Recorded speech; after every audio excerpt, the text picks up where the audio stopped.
നമസ്കാരം. മഹാശിവരാത്രി വ്രതം നോൽക്കാൻ തയ്യാറെടുക്കുകയാണോ നിങ്ങൾ? ശരീരത്തിനും മനസ്സിനും ശാന്തത നൽകാനാണ് നമ്മൾ പ്രധാനമായും വ്രതം നോൽക്കുന്നത്.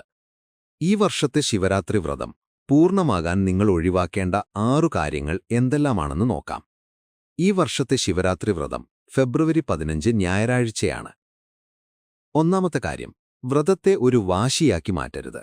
ഞാൻ ഒരു തുള്ളി വെള്ളം പോലും കുടിക്കില്ല, എന്തുവന്നാലും ഞാൻ ഇന്ന് രാത്രി ഉറങ്ങില്ല എന്നൊക്കെയുള്ള വാശികൾ പലർക്കുമുണ്ട്. അച്ചടക്കം നല്ലതാണ്, പക്ഷെ നമ്മുടെ ഈഗോയുടെ പുറത്തുള്ള ഇത്തരം വാശികൾ ഭക്തിയല്ല.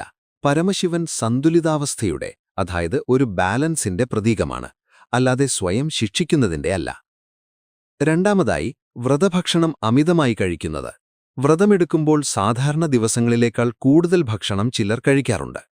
എണ്ണയിൽ വറുത്ത പലഹാരങ്ങൾ, മധുരങ്ങൾ, പിന്നെ ഇടയ്ക്കിടയ്ക്കുള്ള സ്നാക്സ്, ഇതെല്ലാം ശരീരത്തെ കൂടുതൽ ക്ഷീണിപ്പിക്കുകയുള്ളൂ. ആന്തരികമായ ഭാരം കുറയ്ക്കുകതാണ് വ്രതം കൊണ്ടുള്ള പ്രധാന ഉദ്ദേശം. അതുകൊണ്ട് ഭക്ഷണം എപ്പോഴും ലഘുവായും ശുദ്ധമായും നിലനിർത്താൻ ശ്രദ്ധിക്കുക.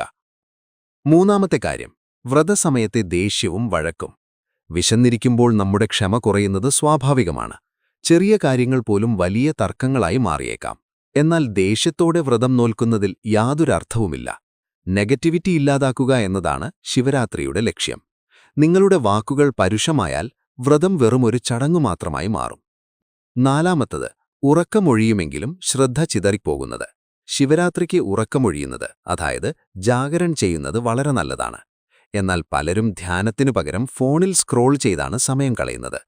വെറുതെ സോഷ്യൽ മീഡിയ നോക്കി ഉറക്കമൊഴിയുന്നതും ആത്മീയമായ ബോധ്യത്തോടെ ഉണർന്നിരിക്കുന്നതും രണ്ടും രണ്ടാണ്. ഡിജിറ്റൽ ലോകത്തു നിന്നും കുറച്ചുനേരം മാറി നിൽക്കാം, നിശബ്ദമായിരിക്കാം, മന്ത്രങ്ങൾ കേൾക്കാം, മനസ്സിനെ ഒന്ന് ശാന്തമാക്കാൻ അനുവദിക്കാം. അഞ്ചാമത്തെ കാര്യം, തലേദിവസത്തെ ഭക്ഷണം. പലരും അവഗണിക്കുന്നൊരു കാര്യമാണിത്. തലേദിവസം വൈകുന്നേരം അമിതമായ എണ്ണയും മസാലയും അടങ്ങിയ ഭക്ഷണം കഴിച്ചാൽ പിറ്റേ ദിവസം വ്രതമെടുക്കാൻ നന്നായി ബുദ്ധിമുട്ടും.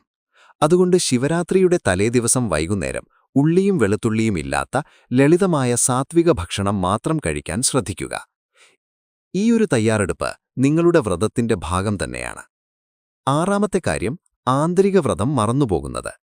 പലരും ധാന്യങ്ങൾ ഒഴിവാക്കുമെങ്കിലും പരദൂഷണം ഒഴിവാക്കില്ല. ചില ഭക്ഷണങ്ങൾ മാറ്റിവെക്കുമെങ്കിലും സ്വന്തം ഈഗോ മാറ്റിവെക്കില്ല. ദേഷ്യം, അമിത പ്രതികരണം, അനാവശ്യ സംസാരം എന്നിവയിൽ നിന്നുള്ള ഉപവാസമാണ് യഥാർത്ഥ വ്രതം.